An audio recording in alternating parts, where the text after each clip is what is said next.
Olá, aqui é o Leonardo Furtado, chair da Task Force de Roteamento MPLS e co-chair da Task Force de Capacitação do Brasil Peering Forum, ou BPF.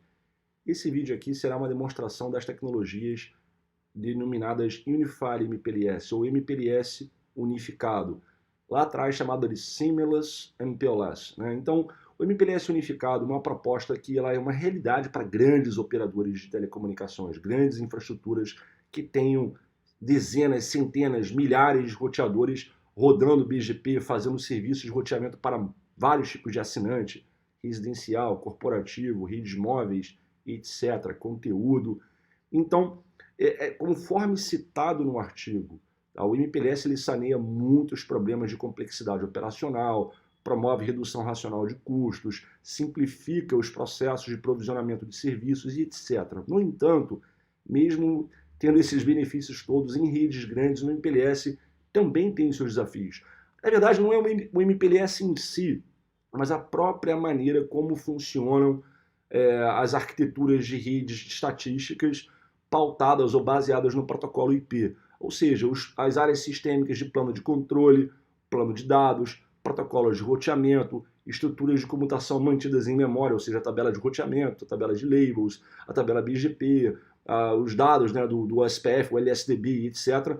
Né, e no plano de dados, as estruturas de comutação, por exemplo, uma FIB, né, armazenada numa TCAM, em disposição de M-Tree ou Tree Bitmap, etc. Não vou entrar no bit disso não, mas o próprio conceito de arquitetura de roteamento IP, com essas duas áreas sistêmicas de controle e de dados primárias, né, possui um problema de escalabilidade aqui. Então, independentemente se você estiver rodando MPLS ou não, você vai ter problemas de redes muito grandes, ou redes que já têm um porte realmente grande.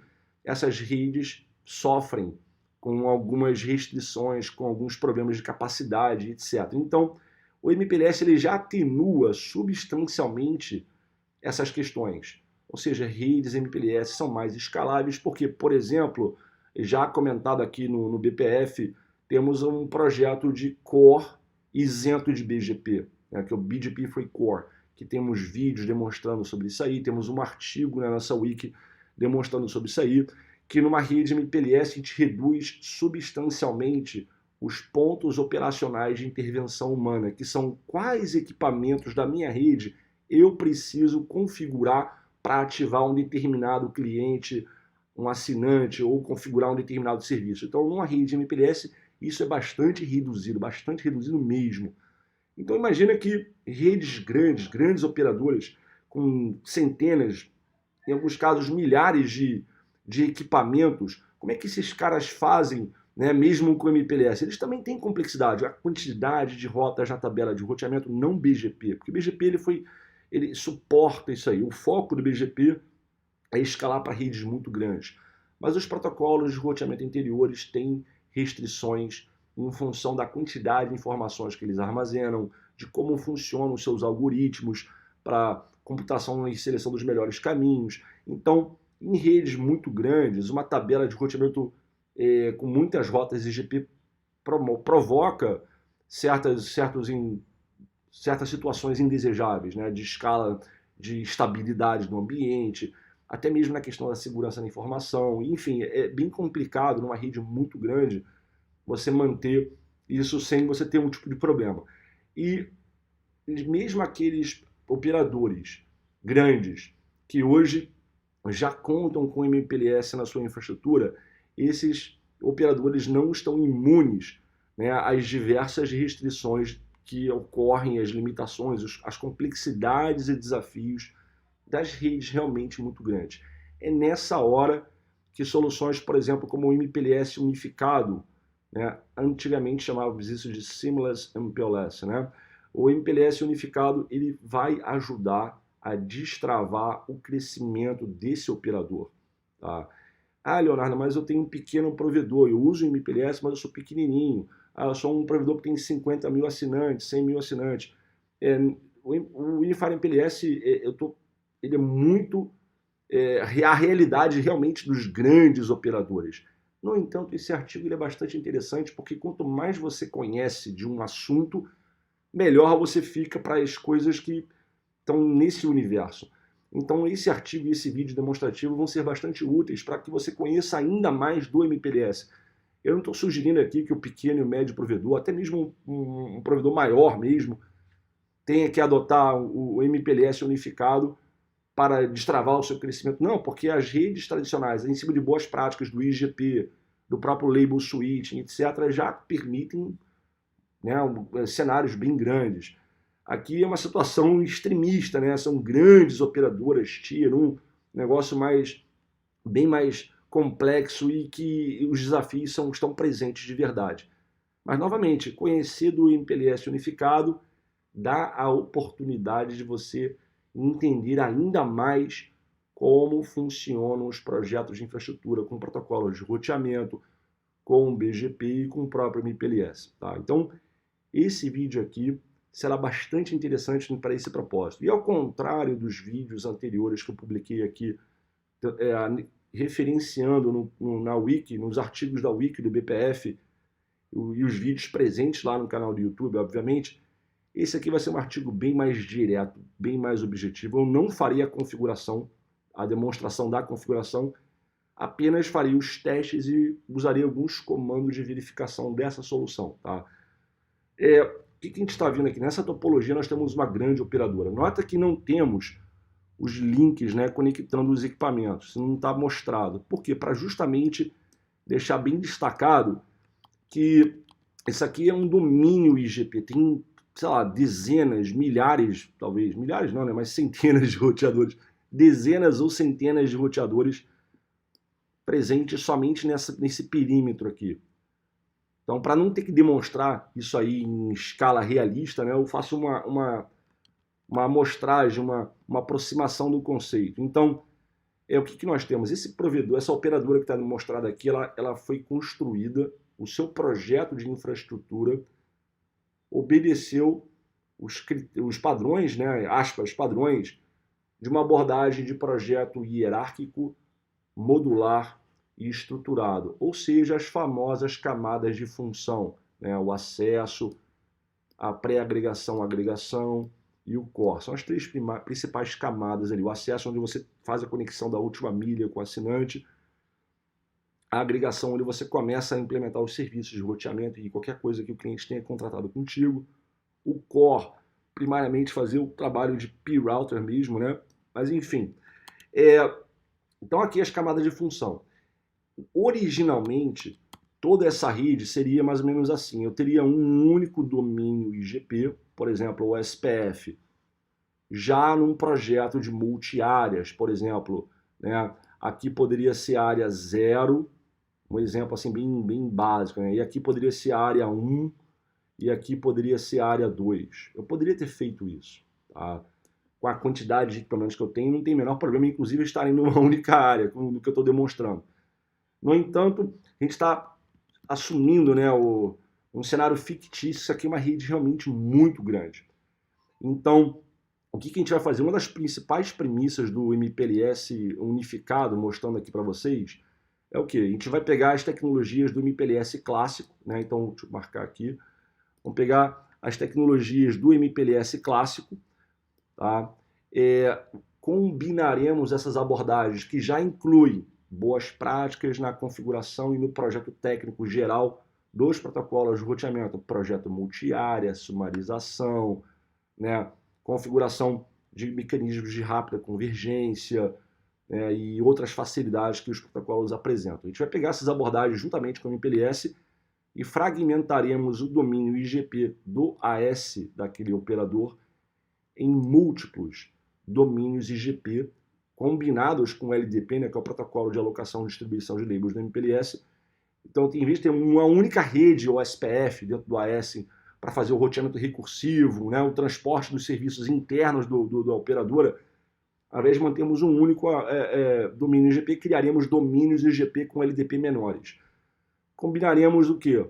Interconectaremos esses domínios IGP com o BGP, conforme as práticas do RFC 3107. Ou seja, basicamente o Labeled Unicast. Tá? Fora coisas que você vai precisar, como qualquer projeto que envolva o BGP, filtros de BGP, O artigo cita bem as vantagens de termos o MPLS no acesso, né? Tecnologias de convergência e recuperação de falhas, por exemplo, o LFA, o RLFA.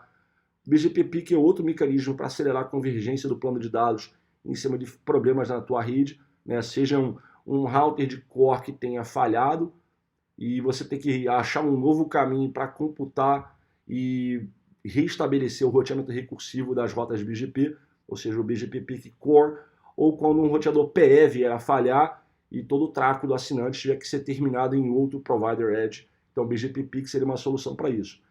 Em adição ao AM, né, que não, essas tecnologias que eu vou marcar aqui, ó, essa tecnologia aqui, o BGP-PIC, né, o LFA, o MPLS no acesso e isso aqui, né, isso aqui pode precisar na verdade, mas o que o Unified MPLS exige de verdade é isso aqui, são esses dois. Os domínios IGP particionados devidamente em combinação com as práticas descritas no RFC 3107. As demais soluções aqui vão agregar muito valor, mas não são componentes nativos de fato dessa abordagem. Enfim, então no nosso laboratório aqui que eu faria a demonstração, vamos focar nessas duas áreas aqui, ó. Vamos trabalhar com os domínios IGP e LDP menores e juntamente com BGP para label unicast. Então, voltando para a nossa topologia, o que eu vou demonstrar é o seguinte: um grande operador com uma rede muito grande, um domínio IGP com, sei lá, com milhares de rotas OSPF, já num projeto de multi-área, que já permite uma rede OSPF grande e tudo mais. O que a gente vai fazer? A gente vai quebrar isso em domínios de protocolos interiores menores. Por exemplo, eu tenho um domínio aqui na rede de acesso, ou seja, todas as rotas OSPF da rede de acesso só existem dentro da rede de acesso. Não existirão como rotas OSPF em outros domínios. Então eu criei um processo OSPF separado, digamos que seja o processo 1. Eu procurei usar uma numeração e endereçamento para ficar bem didático essa demonstração. E está na área 1 aqui. Tá? Poderia ser área 0, poderia ser área 30, não importa. Eu botei área 1 para casar com o processo 1 para ficar bem didático aqui. Desculpa. A outra situação, eu tenho outro domínio IGP na rede de agregação, cujas as rotas OSPF só existem aqui dentro, mas em lugar algum, tá? Como rotas OSPF. Aí, para ficar bem didático, criei um processo que é o processo 2. Aí eu dei um ID de área que é 2.2.2.2. Poderia ter colocado 1.1.1.1, porque essa área 1 do processo 2 não tem nada a ver com a área 1 do processo 1. Mas para não confundir e manter novamente um aspecto didático, eu procurei casar os números, para ficar bem fácil de você entender. O core tem o seu processo próprio e está na sua área. Novamente, poderia ter sido área 0, poderia ter sido área 1, 2, não importa. Mas eu criei um processo separado aqui para o core e para agregação a mesma coisa, na área 4. E, ultimamente, eu tenho na rede de acesso final aqui, no outro perímetro de acesso, o processo 5 na área 5. Ou seja, um grande domínio IGP foi quebrado em domínios IGP mais LDP menores. Então, o MPLS, né, de cada domínio funciona aqui, ó. Eu tenho o meu OSPF, meu MPLS é separado aqui para esse perímetro do processo 1. Eu tenho o OSPF e o MPLS separado para a rede de agregação, que é o processo 2, e por aí vai. Vocês devem estar acompanhando a lógica aqui. Então, cada perímetro desse aqui, digamos que é uma rede IGP e MPLS à parte, completamente independente. Então, eu estou diminuindo a quantidade de rotas IGP, estou diminuindo a quantidade de labels, eu estou tomando iniciativas para diminuir o montante de informação que os roteadores precisam saber, reduzindo o processamento de computação de caminhos, seleção de caminhos e uma série de outros procedimentos que o plano de controle dos roteadores tem que executar para manter uma rede bem convergida. Né? Então, essa é a proposta da demonstração. Pegar esse domínio IGP muito grande, botar domínios IGP menores, completamente independentes em termos de OSPF e label switching, e vou, como premissa do RFC 3107, eu vou interconectar todos estes domínios pelo BGP, fazendo o que nós chamamos de um LSP, porque eu vou trocar labels com o BGP, ou seja, a interconexão desses domínios de IGP mais LDP é feita pelo BGP com uma troca de labels. Então, dentro disso aqui é um único AS, é um único sistema autônomo, tem um único AS BGP aqui, tá? Então está aqui no BGP AS.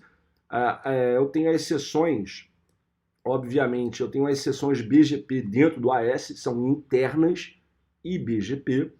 Então eu estabeleci uma hierarquia bastante interessante para essa demonstração. O que nós fizemos aqui, por exemplo, entre a rede de acesso, tá, e a rede, obviamente, aqui de agregação, esse camarada aqui é um router reflector, ou seja, todos os equipamentos fazem a sessão BGP apenas com ele. Tá? Eu tenho um cluster de refletores de rota aqui também, um router reflector cluster aqui, né? Onde todo mundo só é vizinho deles, né? Então é mais ou menos essa pegada. Inclusive tá as setas já demonstrando aqui, estou desenhando de novo, não sei qual de quê, tá? E aqui também, obviamente. Tá? Então, eu tenho um router reflector centralizado aqui, onde todo mundo é vizinho dele. Ou seja, eu criei várias hierarquias para a escala do meu BGP. Para quê? Para eu não ter que contar com a necessidade de fazer full mesh. Eu não preciso rodar full mesh aqui para o IBGP, nem aqui ou na rede toda. Eu não preciso de full mesh. Eu procurei fazer um projeto bem ousado no ponto de vista de escala do IGP, do LDP e das seções IBGP. No caso do BGP, usando uma hierarquia de 3 níveis de refletores de rotas, porque eu tenho esse router reflector aqui, eu tenho um cluster de refletores de rotas aqui, eu tenho outro cluster aqui, né, mais um cluster aqui, e para finalizar, esse camarada também, né, tá como router reflector. Então, tem 4 níveis aqui, na verdade, né? Eu fiz também um outro cenário, mas eu vou demonstrar ele na sequência do vídeo, mas por hora é assim que construir essa topologia para conduzir a demonstração. Espero que você curta bastante esse tema e convido que você participe do Brasil Peering Forum, mais particularmente, não é somente ler os artigos da Wiki ou ver os vídeos do YouTube, mas participar principalmente das listas de discussão. Ok? Então, começaremos já já o nosso vídeo aqui com a demonstração. Obrigado. Então, comecemos a demonstração através de verificações que serão feitas independentemente em cada domínio. Ou seja, a nossa primeira iniciativa vai ser inspecionar o IGP, no caso aqui o SPF, tudo aqui o SPF, juntamente com o MPLS, o LDP aqui. Então, a primeira tarefa que nós faremos, iremos em cada domínio IGP-LDP e faremos as verificações necessárias tanto na parte do SPF quanto na parte do MPLS Label Switching. E isso para cada domínio. Então, começando aqui, por exemplo, no router 1. O que o router 1 precisa? Ele tem uma loopback que precisa participar do SPF nesse domínio e tem uma rede /30 aqui diretamente conectada com o router 3. O router 2, idem, tem uma loopback que precisa ser acessível dentro do meu domínio ali do processo 1, obviamente aqui, e uma rede /30 com o router 3. O router 3 ele tem a sua loopback, tem duas na verdade, depois eu falo da segunda aqui, mas ele tem a loopback 0, que está no processo 1, e tem essas duas rotas diretamente conectadas com os roteadores 1 e 2 respectivamente. Então a gente vai nesses caras aqui olhar. Então começando aqui, vou dar uma ampliada, começando aqui primeiro pelo router 1. Então indo lá no router 1, quais são as interfaces que participam do meu processo de roteamento aqui? Então tem o processo 1, tá? A loopback e a Ethernet 0/0, que conecta com o router 3. Tá? Talvez você tenha interesse em conhecer alguns dos meus critérios para montar esses endereços aqui nessa topologia, para assim entender melhor o que está fazendo. Primeiro, toda a interface loopback do projeto aqui demonstrado começa com 10.0. Então 10.0 representa as loopbacks. Tá? Então todo roteador da rede toda começa com 10.0 alguma coisa. O terceiro octeto ele vai servir para denotar o número do domínio IGP do meu projeto. Então, o router 1 está no domínio 1 aqui, que é o processo 1 SPF. Então, o terceiro octeto eu deixei 1. Tá? Se você pegar, por exemplo, no processo 2, né, o terceiro octeto é 2. Tá? Se você for, por exemplo, no processo 3 aqui, que é a rede de core, tá? Você vê que o terceiro octeto é 3. Então, o terceiro octeto representa ou denota o número do domínio. Já o quarto octeto, ele corresponde ao próprio número de equipamentos. Esse aqui é o router 1, esse aqui é o router 2, né? Esse aqui é o router 3, 4, 5, 6, por aí vai, 7. São 16 roteadores aqui, né? Por último aqui o 14, o 15 e o 16. Nota que o 14, 15 e 16 eles estão num processo 5 aqui, que para casar, né, ficar bem didático, é a área 5. Tá? Então esse é o meu critério para demonstrar essa configuração do OSPF. Então voltando aqui para o router 1. Tá? Então o router 1 tem duas interfaces participando, a loopback dele e essa rede aqui, barra 30 com router 3. Tá? Então tá aqui provado. Ele é vizinho do router 3. Então aqui, ele é vizinho do router 3. Tá? O router 3 está no domínio IGP1, tá? Diretamente conectado ao router 1 com certeza, pela essa interface. Vamos no router 2 aqui fazer a mesma verificação. Então tem a loopback dele, que eu quero que tenha, e a interface que fala com o router 3. Ele é vizinho do router 3? Ele é vizinho do router 3. Perfeito. Já o router 3, interessante, é bem importante salientar aqui, o router 3 ele tem dois processos OSPF. Tá? O próprio projeto do OSPF, quando ele é feito em multi-área, você tem um conceito chamado ABR, né? O Area Border Router, que é um roteador que tem uma ou mais interfaces em áreas quaisquer e pelo menos uma interface na área 0, que é mandatório na questão do OSPF. Então o ABR é o cara que conecta áreas quaisquer, né, para a área 0 e vice-versa. Perfeito? Então quando você tem um projeto de um único domínio IGP rodando no OSPF e você tem um router que tem uma interface na área 0 e uma interface em outra área, aquele cara vira uma ABR. Então ele tem dois LSDBs independentes. Perfeito? Isso é o que acontece num projeto típico OSPF. No nosso caso, são processos completamente independentes. Então eu vou ter dois bancos de dados de qualquer forma no router 3. Tá? E o router 3 ele vai ter um OSPF só para a área 1 aqui no processo 1 e outro OSPF aqui para o processo 2, cuja área é 2, mas poderia ter sido 1 também, não vai fazer diferença, porque são processos independentes. Eu quero que você entenda isso aqui. Então o OSPF, o router 3, ele vai ter a loopback, né? A loopback participando do processo 1, a interface com o router 2 e interface com o router 1. Ele vai ter três interfaces no processo 1. Ele vai ter outra loopback, né? Essa aqui, a loopback 1, a interface com o router 4 e a interface com o router 5. Então são três interfaces participando do processo 1 e três interfaces participando do processo 2. Então vamos entrar aqui no router 3, fazer essa verificação. Tá? Então fazendo aqui a verificação do router 3,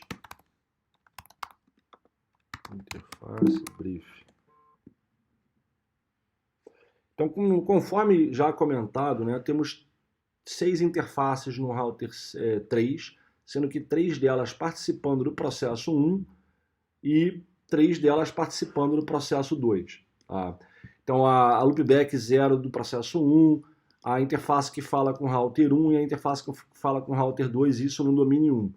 E no domínio 2, outra loopback, a interface que fala com o router 4 e a interface que fala com o router 5. Tá? Ou seja, essas são as conexões físicas aqui do router 3.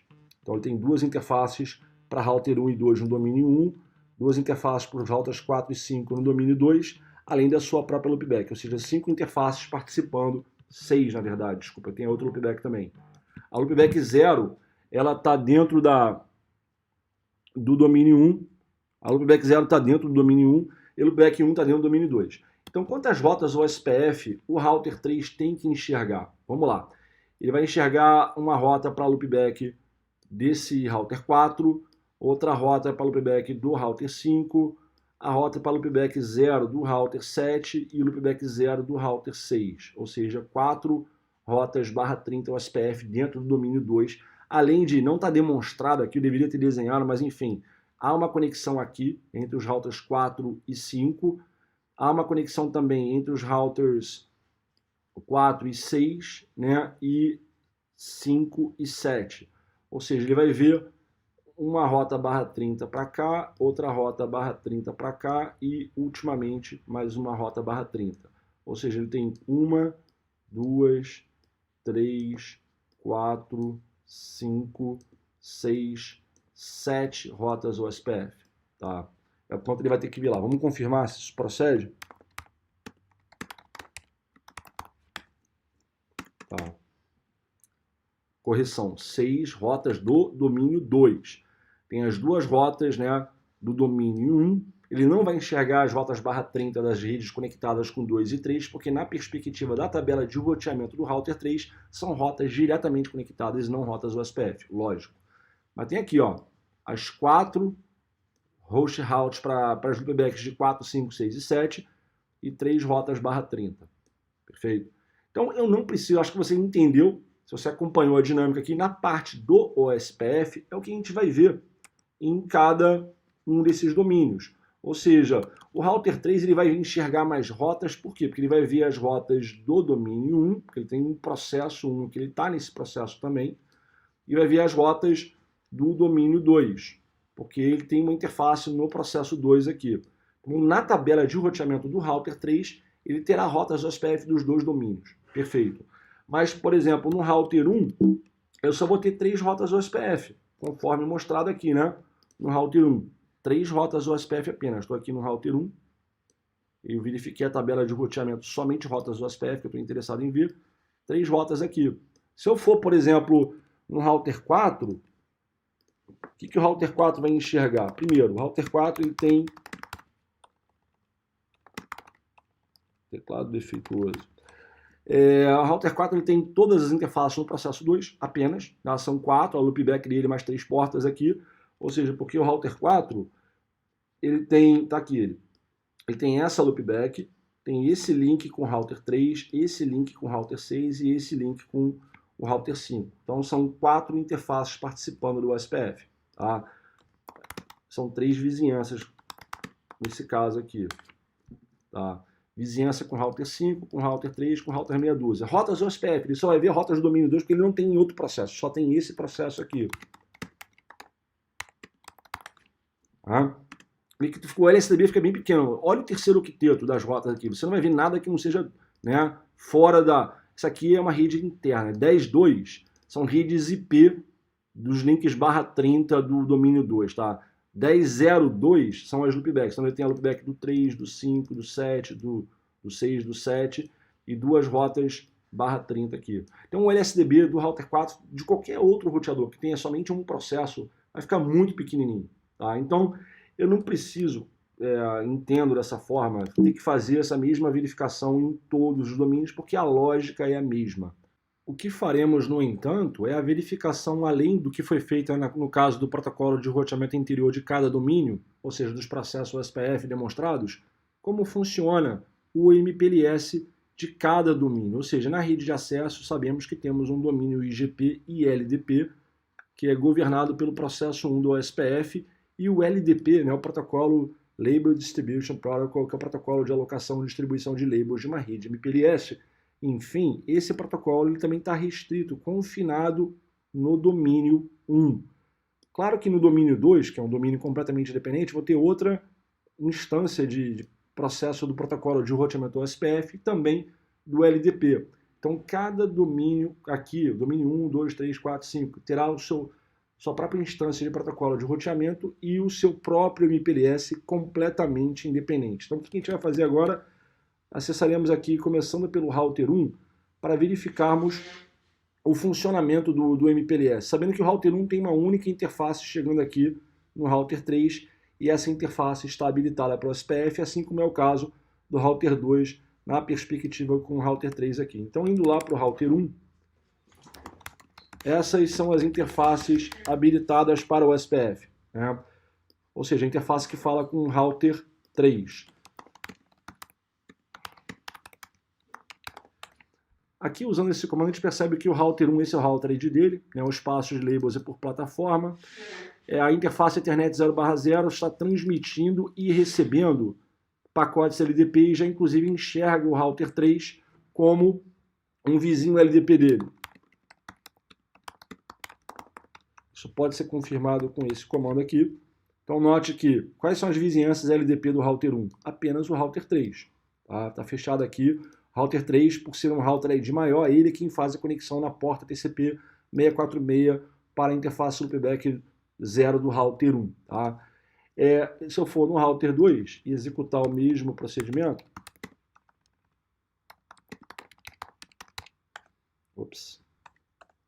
aqui nós temos a conexão do router 2 com o router 3, participando do LDP. E a descoberta, né? Esse aqui é o router ID do router 2, pela interface Ethernet 0/1, protocolo LDP, transmite e recebe pacotes LDP e já identificou um vizinho ali dentro que é o router 3. Ele é de fato vizinho do router 3?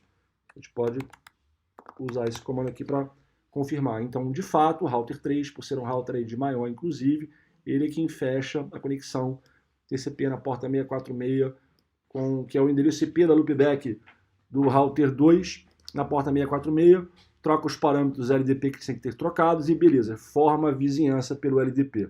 Ok? O router 3 vai ser interessante porque ele tem o LDP rodando aqui dentro no domínio 1 e tem o LDP também rodando aqui no domínio 2. Mais precisamente, né, com esses dois equipamentos aqui. No entanto, eu não troco labels por LDP de um domínio para outro. Isso não ocorre, porque essa é a proposta da segmentação e do particionamento desses domínios que estamos fazendo aqui. Então a gente pode olhar na perspectiva do router 3.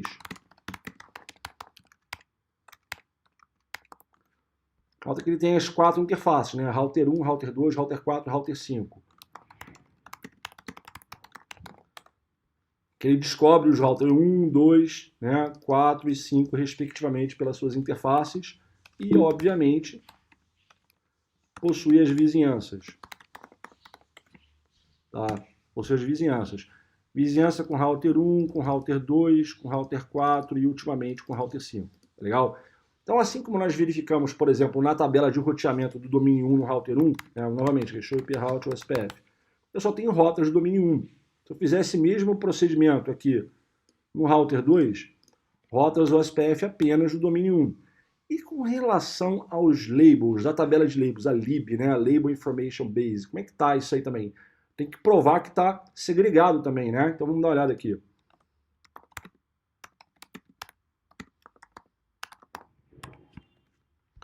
Aqui. Isso aqui eu vou comentar daqui a pouco, é uma rota BGP que eu estou girando, tá? Mas o que importa é isso aqui, ó. Eu não tenho labels de outros domínios. Note que o terceiro octeto, 10.0, né, os dois primeiros octetos são 10.0, representam o endereçamento de interface loopback. Terceiro octeto, né, 1, equivale ao domínio, né, ao endereço loopback do domínio 1. Então você vê que não tem nada que não seja 1 aqui, tá? Seja 10.1 ou 10.0.1, tá? Isso aqui eu vou comentar daqui a pouco, que é justamente a parte do anúncio BGP para interconectar os usuários ali. Depois eu comento sobre isso aqui. Então você vê que não tem nada de labels de outras redes, tá? Eu não tenho isso aqui. Eu posso executar esse mesmo procedimento no router 2 aqui, para verificarmos. Perfeito? Somente labels gerados, né, e distribuídos referentes a prefixos IGP do domínio 1. Com relação ao router 3, né, aí a tabela de labels será um pouco maior. Por quê? Porque tem os labels referentes aos prefixos IGP do domínio 1 e também do domínio 2. Tá? Então só vai ver 1 e 2 aqui. Tá? Você vai ver aqui, ó. É um bocado, né? O loopback do router 1, loopback do router 2, loopback do router 3. Aqui são, né, a outra loopback do router 3, aqui é a loopback do router 4, loopback do router 5, 6, e as redes /30 dos domínios 1 e 2. Tá? Então lá no router 4, que router 4, caso você não esteja pegando, é esse camarada aqui, ó. Vamos nele agora. Fizemos no 1, no 2, no 3, agora fazendo no 4. O router 4, vamos ver. São duas, né, três vizinhanças, com o router 3, obviamente, na loopback 1 do router 3, claro, o router meia dúzia e o router 5. Vamos dar uma olhada nos labels aqui. Primeiro as rotas OSPF, caso você tenha interesse. Rota seguinte, quais são as rotas OSPF do router 4? Apenas rotas do domínio 2. E com relação aos labels, né, a gente vê aqui apenas labels gerados com interesse a prefixos IGP do domínio 2, né? Loopback do router 3, router 4, router 5, router 6, router 7, né? Além das redes /30 aqui. Essa aqui é um anúncio que eu gerei, que representa todas as redes IP, depois eu mostro isso aqui.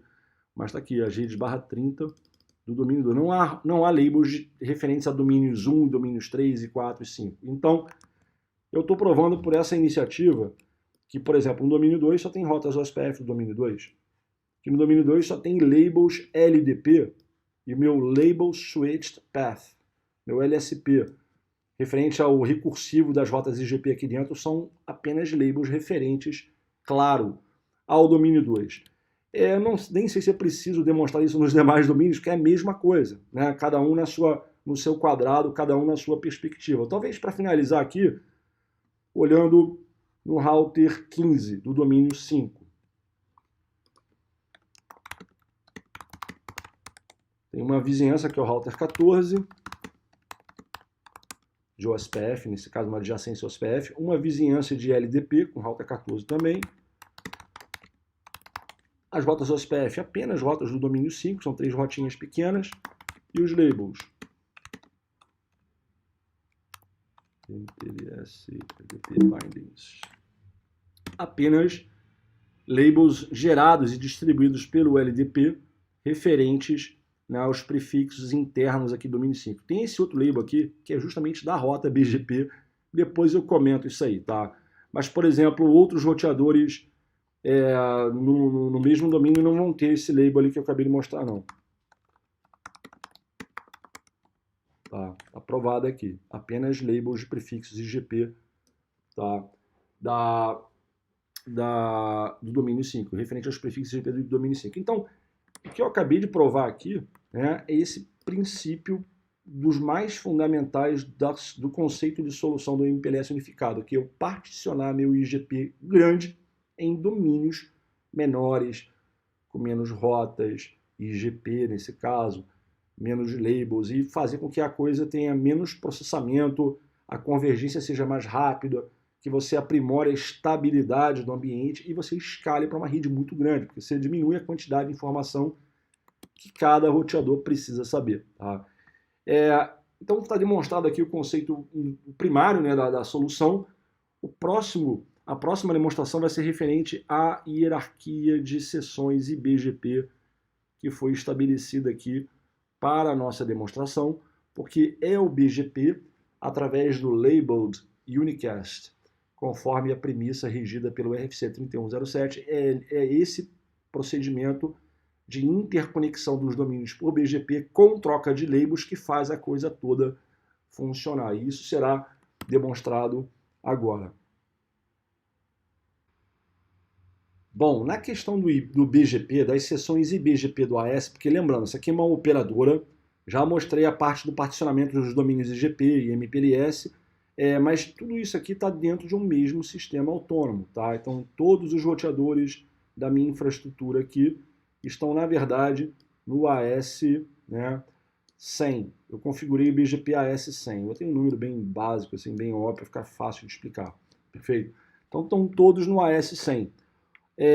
Eu fiz uma modificação no cenário original para fazer a coisa ficar mais agressiva. Por exemplo, aqui inicialmente eu previa um full mesh, ou seja, todo mundo sendo vizinho IBGP de todo mundo. Tá? O mesmo com relação ao domínio 5 aqui, as seções BGP em full mesh. Tá? Só que eu também coloquei nesse mesmo ambiente vários refletores de rotas em uma hierarquia, para mostrar o quanto você pode escalar na questão principalmente do BGP aqui. Né? Então, esse equipamento também é um router reflector. Tá? Eu tenho esse cluster aqui também como router reflector. 2 RR centralizados em outro cluster, mais um cluster aqui, tá? E por último, esse camarada também na condição de cluster. Ou seja, eu estou organizando severamente como as sessões IBGP são construídas dentro do meu AS para eliminar a necessidade por full mesh ao extremo. Então você vê que é uma hierarquia bem interessante que eu estabeleci aqui, bem agressiva, para que o meu BGP escalasse brutalmente aqui dentro. Claro que numa topologia com 16 roteadores isso não é nada, né? Então, mas está entrando num cenário fictício. Imagine que isso aqui fosse uma rede realmente muito grande, que dentro de cada domínio você tivesse vários roteadores de verdade. Então, é com esse coração aqui que eu construí esse setup. Tá? Então, apesar desse cara ser um router reflector, eu vou fazer uma demonstração preliminar onde todo mundo aqui é vizinho de todo mundo. Ou seja, há um full mesh BGP no domínio 1 aqui. No entanto, o mesmo com relação ao domínio 5. Tá? Vou botar assim mais ou menos. Então, os roteadores do domínio 5 estão configurados com full mesh também no BGP. Tá? Apesar do router 14 aqui, por exemplo, ser um router reflector. Enfim, mas na perspectiva aqui, voltando para o canto esquerdo da topologia, o router 3, que eu estou circulando ele aqui agora, ele tem 2 seções de BGP apenas, com relação à rede de agregação, com relação a essa rede aqui. O que ele tem? Ele tem uma seção com o router, as setas que já estão na topologia mostram isso. Ele tem uma seção IBGP com um router meia dúzia e uma seção IBGP com o router 7, porque esses caras são cluster de router reflector, perfeito? Da mesma forma, o router 4 aqui em cima, ele tem uma seção com o router 6 e outra seção aqui com o router 7. Então todo mundo só é vizinho dentro dessa rede de agregação na perspectiva do protocolo BGP, nas seções internas IBGP, todos da rede de agregação são vizinhos apenas para esse cluster aqui. Da mesma forma, todo mundo da rede core só é vizinho, tá, com um cluster, porque esses caras também são cluster centralizado. Tá? Então esse camarada aqui, ele é neighbor para cá e neighbor para cá, por exemplo. Então todo mundo dentro da rede core é vizinho IBGP apenas desse cluster centralizado, que é o nome que eu coloquei ali. O mesmo, né, com relação aqui dentro. Tá? Por exemplo, o router 14, deixa eu apagar aqui. O router 14 ele é vizinho IBGP do router 10 e vizinho IBGP do router 11. O router 12, vizinho do router 10 e vizinho também do router 11. Ou seja, todo mundo da rede de agregação só é vizinho desse cluster de refletores de rota. Ou seja, um cenário bem ousado aqui, né? Para ficar mais difícil até de demonstrar, mas para mostrar o quanto você pode escalar com um projeto de BGP numa rede de MPLS unificado. Eu vou começar demonstrando uma coisa muito simples aqui, tá? Não sei se vocês repararam na topologia, eu tenho para cada domínio, ou seja, para cada perímetro, eu tenho uma rede /16, ou seja, aqui é 10.1, domínio 1, /16, 10.2, né, 2, domínio 2, também /16. E para o domínio 3 tem 10.3/16, 10.4/16 e ultimamente aqui no domínio 5, 10.5/16, beleza? Então o que eu fiz? Começando aqui, no router 3, que eu estou circulando ele aqui agora, eu gerei esse anúncio para agregada /16. Como é que eu fiz isso? Indo nele aqui, eu tenho uma rota estática. Tá? Static. Você pode fazer isso de várias formas.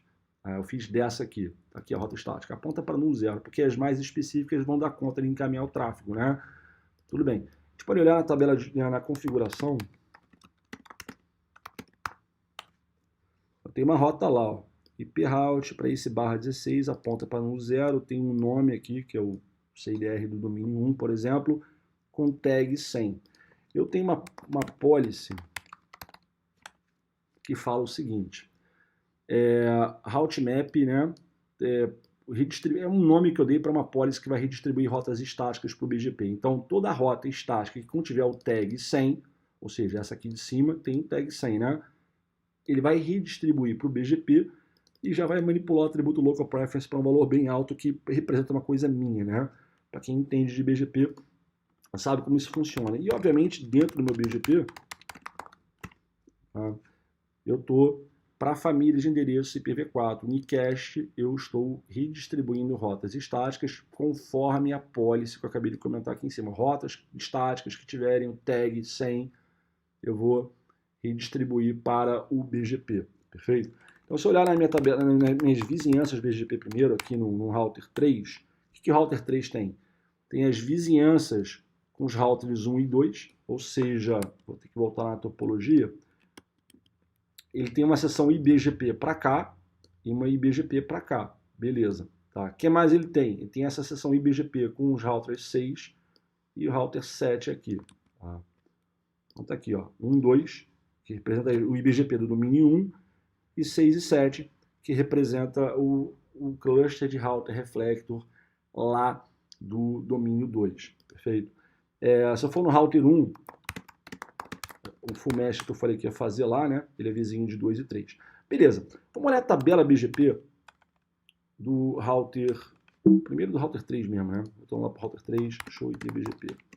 Eu tenho algumas rotas aqui, tá? A primeira delas, vamos pegar aquelas estáticas, aquela mesma policy que eu criei para redistribuir rotas estáticas para representarem o agregado de todo o domínio.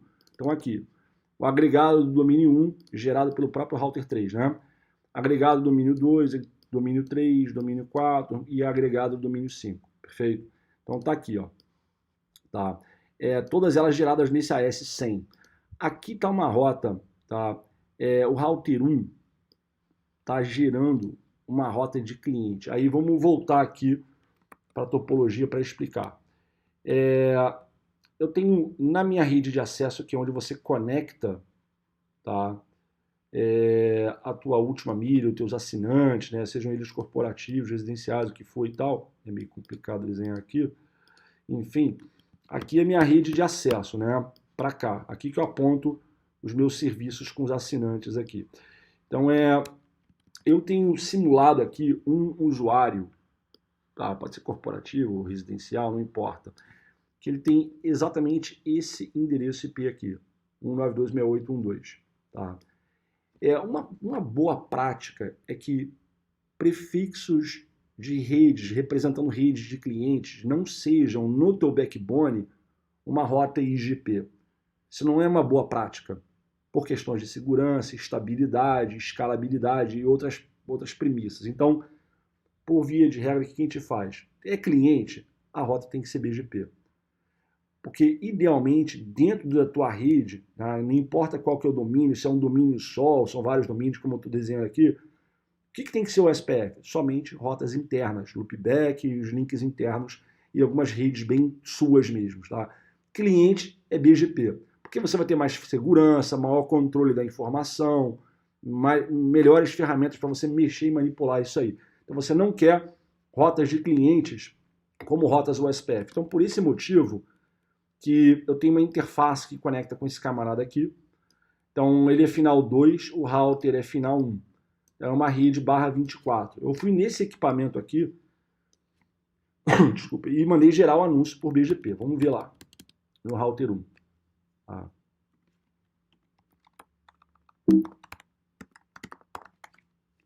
Aqui, ó. A rede 192.68.1.0. Ele mesmo, o router 1, está gerando. Tá? Então, a gente pode até puxar essa rede aqui com mais detalhes. IP, BGP, ela aqui.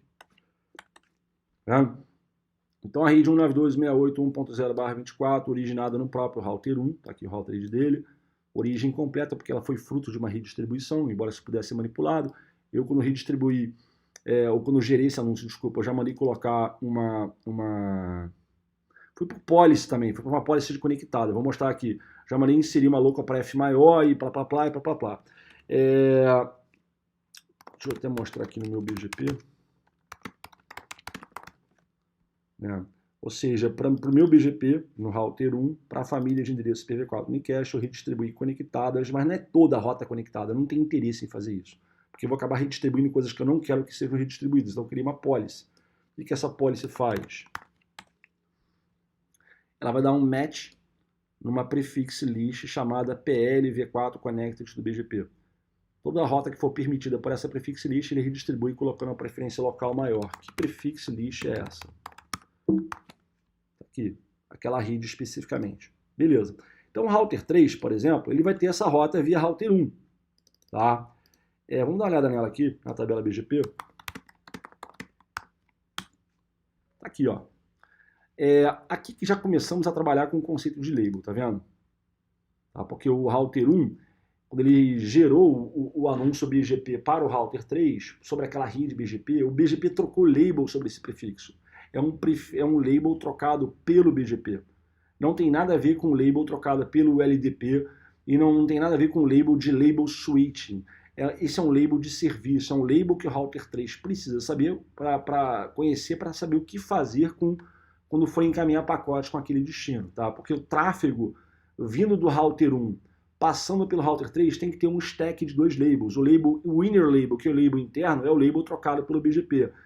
E o label, nesse caso, gerado pelo router 1 mesmo. Né? E o label externo, que é o outer label, é o label referente ao switching que é necessário com interesse ao endereço IP especificado pelo atributo NextHop daquela rota BGP. Ou seja, quem conhece MPLS um pouco e conhece BGP também sabe compreender o que eu estou falando. Tá? Mas tem um label aqui. Perfeito? Então, por exemplo, essa é a perspectiva da tabela BGP do router 3. Eu indo lá na topologia, vamos lá aqui no domínio 5. A mesma coisa foi feita aqui nesse router 15. Tá? Ele tem uma conexão com um assinante fictício, aqui um cliente, um usuário, enfim, que tem 192.168.3.0/24. Tá? Ou seja, é uma rede diretamente conectada. O usuário é final 2 e o router aqui é final 1. Então tem essa conexão.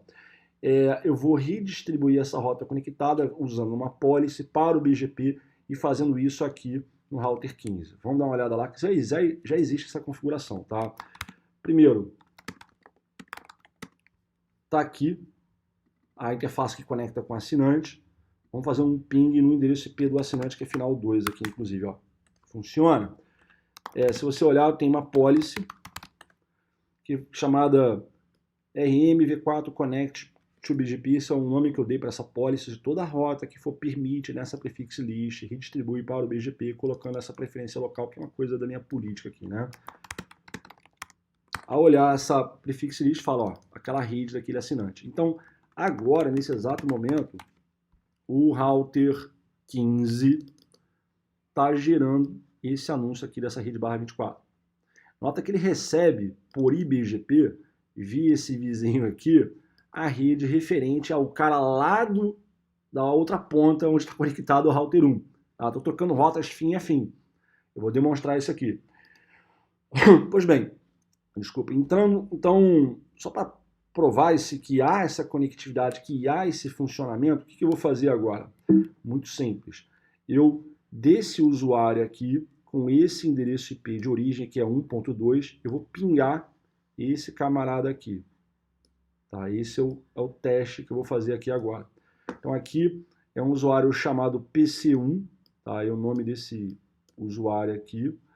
E aqui é o PC3, tá? Porque são 4 computadores aqui na topologia, 1, 2, 3, 4, então aqui é o PC3. Eu vou lá no PC1 e vou fazer esse teste. Bom, indo no PC1 aqui, tá? Primeiro, deixa eu até apagar o lixo. Tá aqui, ó. Então tem o IP lá, 192.168.1.2, o gateway é o router 1. Tá? Já no outro camarada aqui, no PC3, ele tem esse IP 3.2, o default gateway é o router 15, e vamos fazer um teste então. Ping 192.168.1.2. Ele está pingando. Mas não, eu quero ver o trace route, quero ver os caminhos todos ali, não tem problema.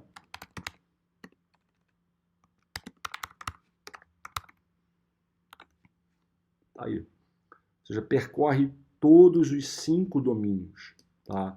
Sai do domínio 5, entra no domínio 4, vai para o domínio 3, vai para o domínio 2 e termina lá no domínio 1.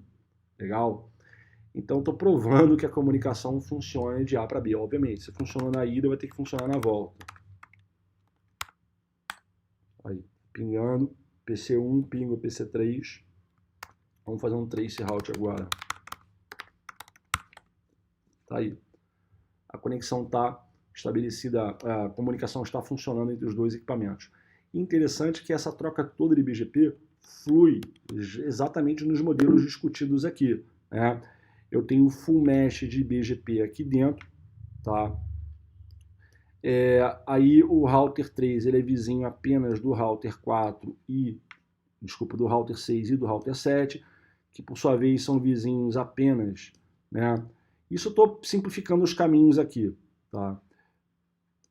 Desses dois caras aqui, que por sua vez são vizinhos apenas desses dois caras aqui.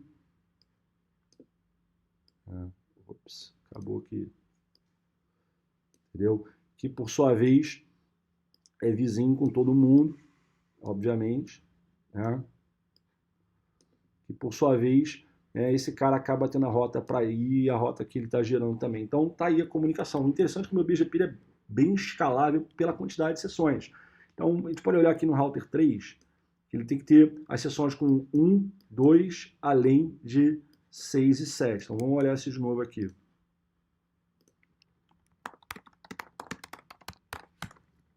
Ou seja, 4 vizinhanças BGP. Se eu for, por exemplo, no router, a gente pode pegar aqui um router bacana, o router 9, que ele é um router reflector de um cluster que ele mantém aqui junto com o router 8, né? Então, quantas sessões BGP esse camarada tem que ter?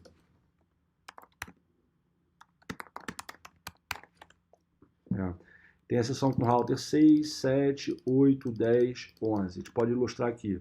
Então, ele tem com esse cara aqui, com esse cara aqui, com 8, né, com 10 e com 11. Porque ele é um router reflector, tem que ter sessão com todo mundo.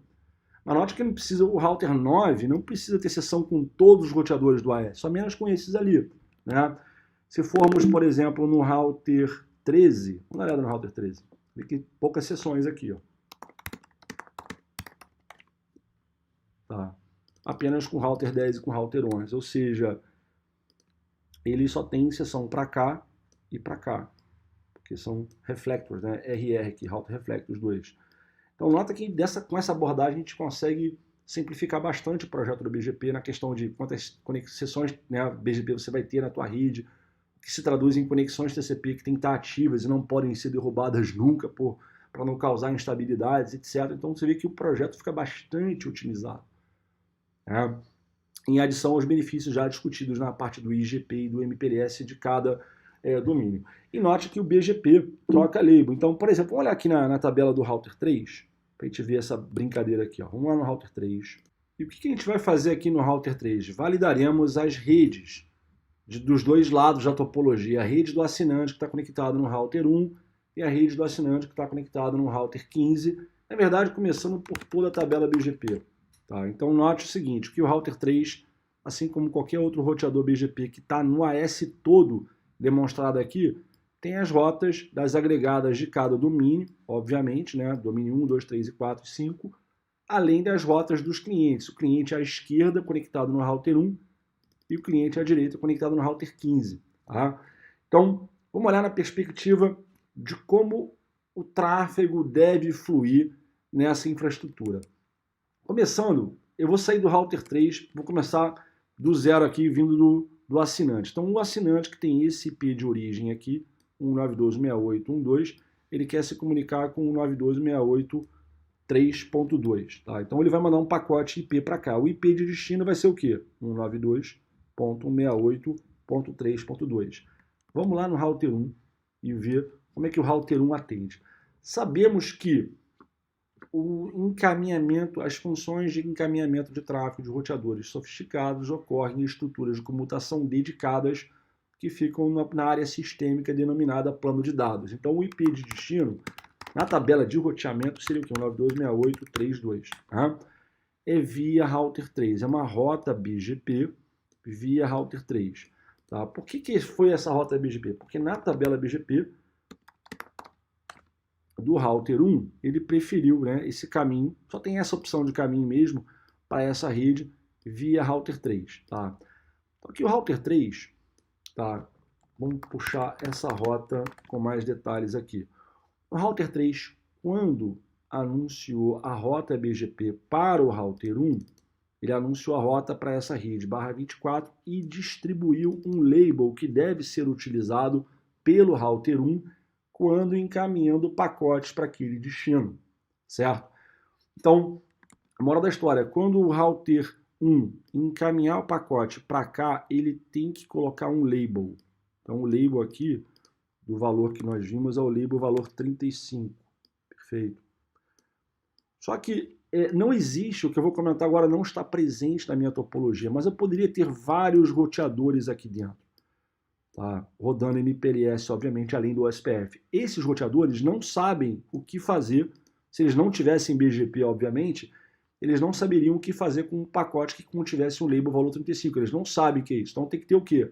Um segundo label tem que ser colocado no pacote, que é o label para fazer o switching com interesse ao recursivo referente ao endereço IP do atributo NextHop especificado na rota BGP, certo?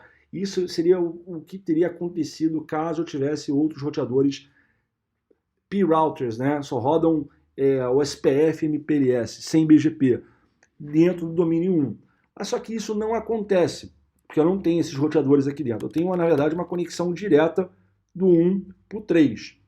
E como o 1 ele é o penúltimo salto, eu já tenho um PHP habilitado, Penultimate Hop Popping, né? Vou usar uma portuguesada aqui.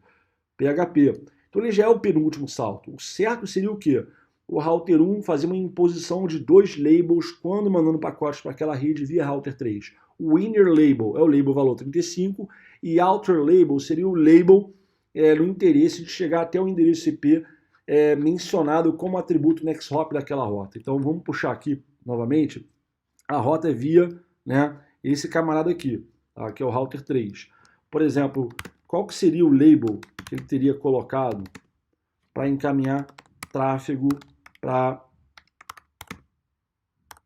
esse prefixo aqui, ó, é implicit null, ele não coloca label. Então, toda vez que o router 1 tiver que mandar um pacote para o router 3, ele não precisa colocar um label, porque ele já é o penúltimo salto. Isso vai simplificar a consulta, o lookup que o router 3 vai fazer. Ele não tem que fazer 2 lookups, ele faz apenas um. Então, o pacote vai IP puro. Só que ele não vai IP puro nesse caso, ele vai já contendo um label, ou seja, não haverá um label stack daqui para cá. Vai haver apenas um único label, que é o valor label 35. Tá? O que o router 3 faz? No quadro Ethernet do pacote recebido por ele, o EtherType, o campo EtherType vai denotar o quê? Que aquele payload contém um label, porque o EtherType vai ser 0x8847, que é MPLS Unicast ali, né? Então, ele vai direto na LFIB e vai procurar o seguinte, o que fazer com um pacote que contém o label valor 35. Então, a gente pode ir lá na LFIB e você vai ver, ó, se vier um pacote com um label valor 35, substitui esse label pelo valor 43 e entrega para esse NextHop aqui.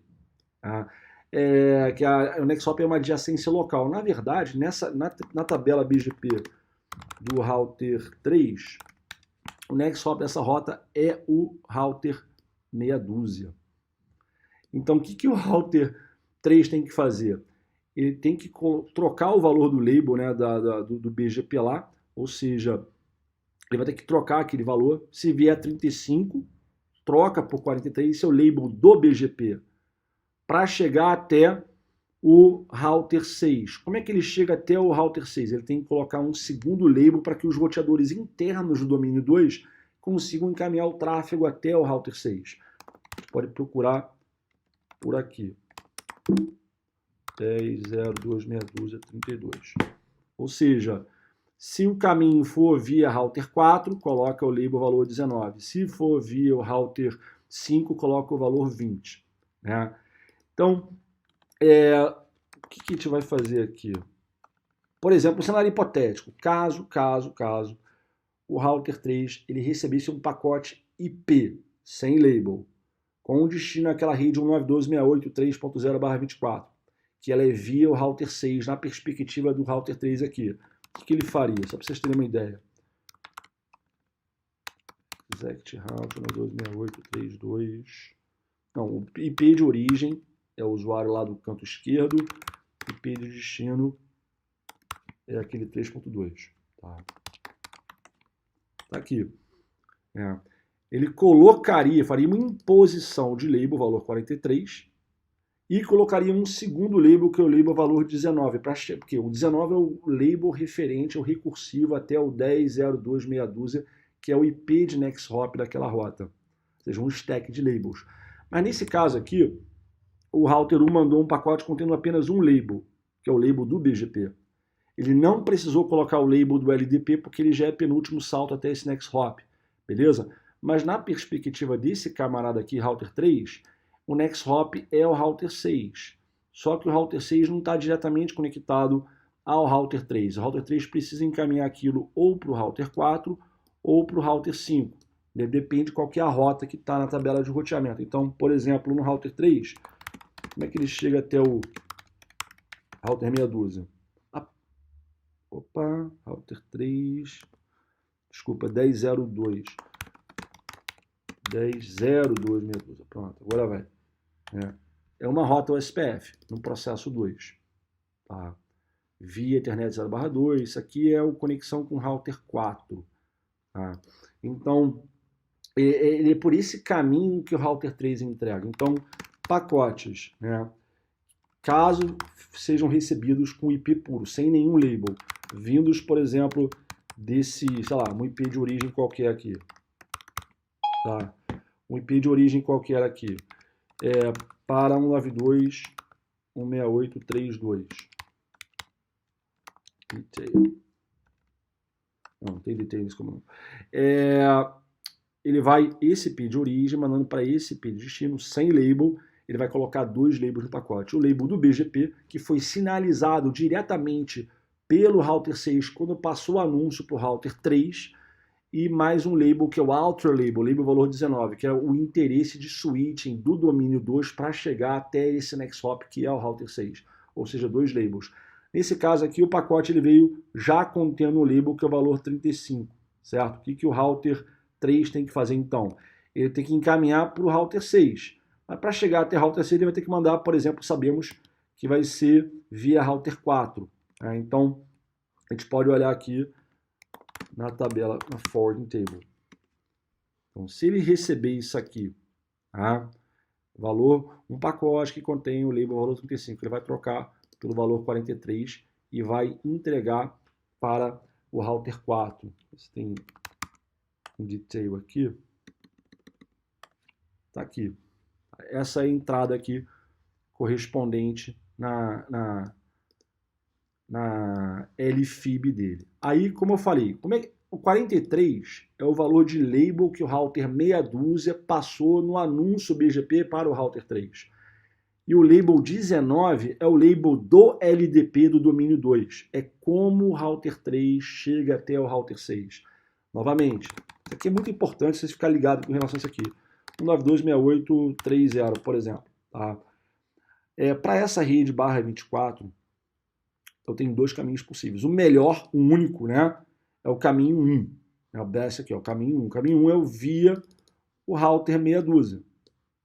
10.02 meia dúzia, beleza? O router 10.02 meia dúzia anunciou para o router 3 o seguinte, toda vez que for mandar pacote para essa rede aqui, coloque o label valor 43.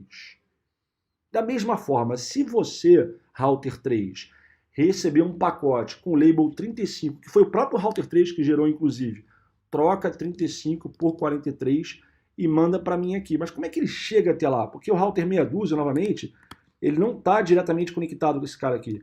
Ele tem que chegar via router 4 para o router 4 entregar para cá. Entendeu? Então, como é que o router... porque se o router 3, ele precisa colocar um stack de label. Ele vai ter um label 35, deixa eu apagar aqui. Ele vai colocar um label valor 35 aqui. Esse é o label do BGP. Mais o label valor 19. Isso aqui é do BGP. Isso aqui é do LDP. Isso aqui o router 6 anunciou. Isso aqui foi o router 4. Então o label 19 é para o router 3 saber como ele vai chegar até o router 4. O label 19 é para o router 3 saber como ele vai chegar aqui no router meia dúzia. Entendeu? Então, se você for no router 4 aqui, botar, por exemplo, show MPLS LDP bindings 10, 2, 0, meia dúzia, barra 32. Ops, show MPLS LDP 1002. Pronto. Tá aqui, ó. Qual que é o valor local do router 4? Ele gerou isso aqui. Ele gerou. Para falar com a loopback do router meia dúzia, o label local do router 4 é 19. Então, esse valor de label foi passado para o router 3.